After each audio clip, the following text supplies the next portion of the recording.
task lane ng mga suspected leptospirosis cases na nagpapagamot ngayong araw. Si Nanay Lolita naiyak na sa takot.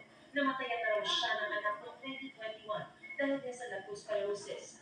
Ngayon naman, naninilaw na ang mga mata ng apo at pinaniniwala ang may leptospirosis na rin.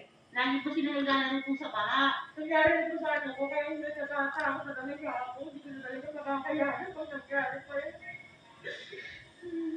Ayaw ko na sa way. Ayaw ko na ako pakinggan. Nangangain yung ganito na yung paa. Tapos dura siya ng dura. Naghihintay din sa task lane ang 14 anyos na si Joven na sumama pakiramdam matapos lumusong daw sa baha. Ilang araw lang po, nagkaroon po ako nagkalagnat po.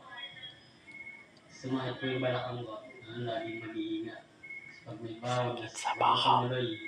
Napasumot din sa San Lazaro Hospital ng 22 anyos na si Daniel matapos di ko naging galing ang kanyang labis na namaga matapos lumusok sa baha ng kanya raw kaarawan para mamili ng panghanda. Nakita ko po yung mga ibang lectors na mahina na po eh. Kasi nakatabi ka pa po sa Bulacan. Nire-revive na. Natakot ako.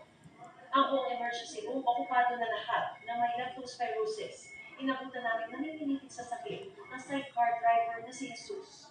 Huwag dahil focus, ma'am. Lagi naman bahala mo sa amin. Sobrang sikip na po ng dibdib ko, tapos hindi na po ako nakakalinga.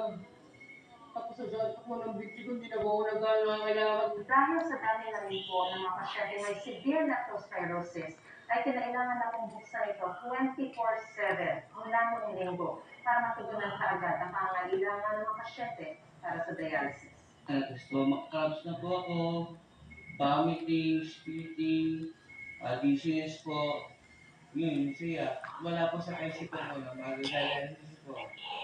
Malungkot po.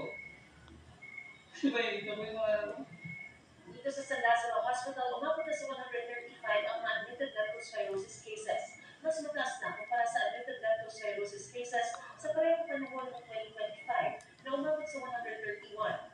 This is 15 patients more from our reserved beds intended for leptospirosis. Hindi pa to ang peak ng leptospirosis kasi tinitingnan namin na ang incubation period ng leptospirosis is between 2 days up to 30 days. Nakikita namin na ang magpipik ang leptospirosis surge is August 31. Kaya ang ilang mga pasyente sa cot o folding bed na nakahiga para na mapagkasya. Umabot naman sa 6 ang nasuli dahil sa leptospirosis mula August 10. Ang mga leptospirosis na in severe form, meron po silang 50% mortality rate sa libro. Yun yung aming panawagan sa kanila. Dahil ang bacteria is ang leptospirosis ay isang simpleng bacteria. Kaya po natin siyang gamutin ng antibiotic. Sa NKTI, umabot na sa 48 ang leptospirosis cases ngayong umaga. Handa naman daw ang Department of Health sa pagtaas ng kaso ng leptospirosis. Pinahihiting nila ang referral system para maiwasan ang pagdagsa ng pasyente sa iisang ospital. As of August 22, nasa 4,285 na ang kaso ng leptospirosis sa bansa, mas mababa ng 37% kumpara sa 6,839 na kaso na itala sa parehong panahon noong 2025.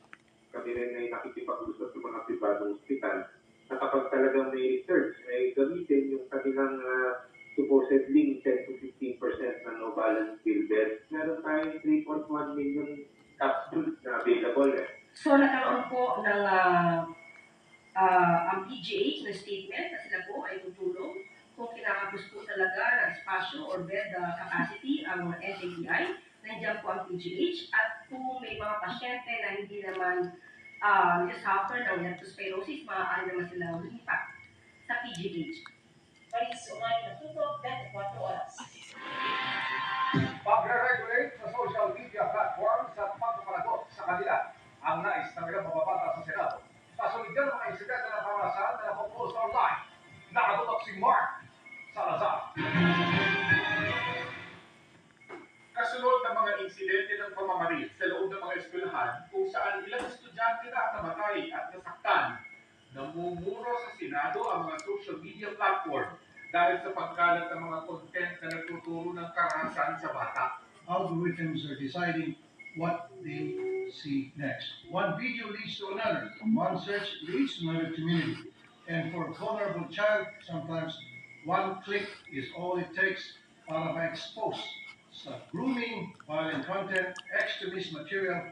Kailangan bang i-post yung larawan ng batang shooter sa Zamboanga na may mga mahal din sa buhay na duguan? Kailangan din bang ipakita yung mga batang perpetrators sa Tacloban? Policy written on a website means very little if your algorithms and moderators allow prohibited content to be uploaded online and remain there for millions of people, including children, to see it. Hindi maaaring ang kita ay pribado, ngunit ang social cost ng kababayaan ay pasan nating publiko. Sasabay na raw ang Senado sa pagkilos sa buong mundo laban sa masamang epekto ng SOCMED. Hindi man total ban ang mangyari. Dapat daw regulated ang platform sa bansa.